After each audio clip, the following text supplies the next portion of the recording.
नमस्कार. आज आपण ट्रान्झिस्टरचे प्रकार आणि टर्मिनल ओळखून त्याचे कार्य कसे तपासायचे त्याबद्दल समजून घेऊया. सत्राची उद्दिष्टे. 1. डेटा बुकचा संदर्भ देणारी खालील माहिती त्याच्या प्रकार क्रमांकावरून ट्रान्झिस्टर ओळखा. अ. सिलिकॉन किंवा जर्मेनियम. ब. PNP किंवा NPN. क. पॅकेज प्रकार. ड. Base, emitter, collector pin. 2. ओम मीटर अथवा मल्टीमीटर वापरून दिलेल्या ट्रान्झिस्टरची स्थिती तपासा. ट्रान्झिस्टर बद्दल थोडक्यात चर्चा करू.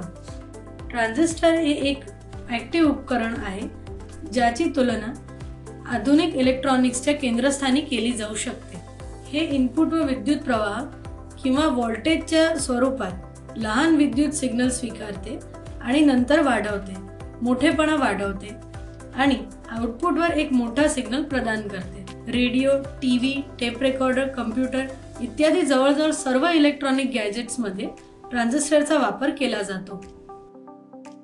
ट्रान्झिस्टरचे काही फायदे आहेत. आकाराने खूप लहान, वजनाने हलके, उष्णतेच्या स्वरूपात वीज कमीत कमी नुकसान, कमी ऑपरेटिंग व्होल्टेज, बांधकामात खडबडीत, दीर्घ आयुष्य आणि स्वस्त. 2 डायोड एक घटक बनवतात ज्याला ट्रान्झिस्टर म्हणतात. ट्रान्झिस्टर हे 2 डायोड्सच्या संचासारखे असतात ज्याचे कॅथोड किंवा एनोड एकत्र बांधलेले असतात. यात 3 टर्मिनल्स आहेत जे विद्युत प्रवाह वाहून नेतात आणि बाह्य सर्किटशी जोडणी करण्यात मदत करतात. डायोड्स प्रमाणे वरील 2 महत्त्वाच्या सेमीकंडक्टरपैकी कोणतेही एक वापरून ट्रान्झिस्टर बनवता येतात. तथापि बहुतेक ट्रान्झिस्टर सिलिकॉन वापरून तयार केले जातात. याचे कारण असे की सिलिकॉन ट्रान्झिस्टर जर्मेनियम ट्रान्झिस्टरच्या तुलनेत विस्तृत तापमान श्रेणी, उच्च थर्मल स्थिरतावर चांगले कार्य करतात. मुळात ट्रान्झिस्टर 2 प्रकारात विभागले जातात: NPN transistor, PNP transistor. NPN आणि PNP ट्रान्झिस्टर दोन्ही इलेक्ट्रॉनिक सर्किट्समध्ये तितकेच उपयुक्त आहेत. तथापि NPN ट्रान्झिस्टरला PNPच्या तुलनेत NPNची स्विचिंग गती जास्ती असल्यामुळे प्राधान्य दिले जाते. कार्य 1. डेटा मॅन्युअलचा संदर्भ वापरून ट्रान्झिस्टर प्रकार आणि लीड्स ओळखा. प्लास्टिकच्या आवरणात ट्रान्झिस्टरची एक बाजू सपाट असते जी पुढची बाजू असते आणि पिन क्रमाने लावलेले असतात. पिन ओळखण्यासाठी समोरची बाजू सपाट ठेवा आणि पिन 1, 2 आणि 3 म्हणून मोजा. मेटल कॅप्समध्ये पिन गोलाकारपणे व्यवस्थित केले जाते. कॅपमध्ये फक्त एक टॅब शोधा. NPN प्रकारात क्लोज टॅबमधील पिन हा एमिटर असतो, त्याच्या विरुद्ध असलेला पिन कलेक्टर असतो आणि मधला एक बेस असतो. PNP मध्ये पिन उलट आहेत. आता दिलेल्या विविध लॉटमधून कोणताही एक ट्रान्झिस्टर घ्या, त्याला लेबल क्रमांक आणि ट्रान्झिस्टर प्रकार क्रमांक टॅब्युलेशनमध्ये टाका. ट्रान्झिस्टर डेटा मॅन्युअल पहा. टॅब्युलेशनमध्ये ट्रान्झिस्टरचे खालील तपशील शोधा आणि रेकॉर्ड करा. सिलिकॉन असो की जर्मेनियम, NPN असो वा PNP, पॅकेजिंगचा प्रकार किंवा केस बाह्यरेखा, उदाहरण T05, T07 इत्यादी. रेकॉर्ड केलेल्या पॅकेजच्या प्रकारावरून ट्रान्झिस्टर डेटा मॅन्युअल पहा आणि टॅब्युलेशनमध्ये ट्रान्झिस्टरसाठी बेस, एमिटर आणि कलेक्टर दर्शविणाऱ्या पिन आकृती काढा. दिलेल्या कलर स्कीमचा वापर करून ट्रान्झिस्टरच्या ओळखलेल्या पिनवर योग्य लांबीचे स्लीव्ह लावा.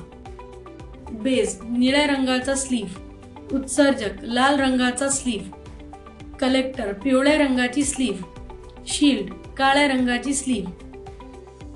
पॉवर ट्रान्झिस्टरमध्ये मेटल बॉडी स्वतः कलेक्टर असेल.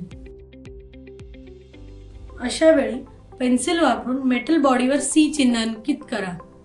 सर्व ट्रान्झिस्टरमध्ये शील्ड पिन नसतील. पिन व्यवस्था ट्रान्झिस्टर प्रकार, कोड आणि निर्मात्यानुसार बदलते. टॅब्युलेशनमध्ये त्याने संबंधित कोडसाठी पिन नंबरचा क्रम दर्शविला आहे. कार्य 2. PNP किंवा NPN प्रकारासाठी ट्रान्झिस्टर तपासा. ट्रान्झिस्टर क्रमांकाच्या संदर्भात डेटा बुकचा संदर्भ दिल्यास ट्रान्झिस्टर PNP किंवा NPN आहे की नाही याची माहिती मिळते. डेटा बुक नसतानाही परीक्षण उपयुक्त ठरेल. ओम मीटर लीड्सची पॉझिटिव्ह आणि निगेटिव्ह पोलॅरिटी तपासा किंवा डिजिटल मल्टीमीटरला रेझिस्टन्स मोडमध्ये सेट करा. ओम मीटर परीक्षण प्रॉडची निगेटिव्ह लीड बेसला लावा आणि ओम मीटरची पॉझिटिव्ह लीड ट्रान्झिस्टरच्या एमिटरकडे लावा. रेझिस्टन्स मूल्य वाचा. कमी रीडिंग ट्रान्झिस्टर PNP आहे आणि जास्त रीडिंग ट्रान्झिस्टर NPN आहे असे दर्शविते, बशर्ते ट्रान्झिस्टरची स्थिती चांगली असेल. कार्य 3. त्याच्या कामकाजाच्या स्थितीसाठी ट्रान्झिस्टरची परीक्षणं घ्या. डेटा शीटमधून NPN transistor BC547 emitter, base आणि कलेक्टरचे टर्मिनल ओळखा. सिलेक्टर स्विच वापरून डायोड परीक्षण स्थितीत मल्टीमीटर सेट करा. ट्रान्झिस्टरच्या बेस आणि एमिटर टर्मिनलवर मल्टीमीटरचा लाल आणि काळा प्रॉब अनुक्रमे ठेवा म्हणजे फॉरवर्ड बायस. वाचन लक्षात घ्या आणि सारणीसह सत्यापित करा. ट्रान्झिस्टरच्या एमिटर आणि बेस टर्मिनल्सवर अनुक्रमे मल्टीमीटर लीड्स लाल आणि काळ्या प्रॉबला उलट करा. वाचन लक्षात घ्या. जर मोजलेले वाचन टॅब्युलेशनशी जुळत नसेल तर ट्रान्झिस्टर सदोष आहे. PNP ट्रान्झिस्टरची परीक्षण करत आहेत. डेटा शीटमधून PNP transistor BC557 emitter, base आणि कलेक्टरचे टर्मिनल ओळखा. डायोड परीक्षण स्थितीत मल्टीमीटर सेट करा. टॅब्युलेशनमध्ये दाखवल्याप्रमाणे PNP ट्रान्झिस्टरच्या टर्मिनल्समध्ये मल्टीमीटर प्रॉब ठेवा आणि वाचन सत्यापित करा. जर रीडिंग टेबलशी जुळत नसेल तर ट्रान्झिस्टर सदोष आहे. ट्रान्झिस्टरमधील प्रत्येक PN जंक्शनवर टॅब्युलेशनमध्ये दिलेल्या स्थितीची तुलना करा आणि ट्रान्झिस्टर चांगला किंवा दोषपूर्ण तपासा. हे व्हिडिओ पाहिल्याबद्दल धन्यवाद. मला आशा आहे की तुम्ही ट्रान्झिस्टरचे प्रकार आणि टर्मिनल ओळखून त्यांचे कार्य कसे तपासायचे त्यांचे उद्दिष्टे शिकले असतील. कृपया परीक्षकासोबत याचा अभ्यास करा. Happy learning.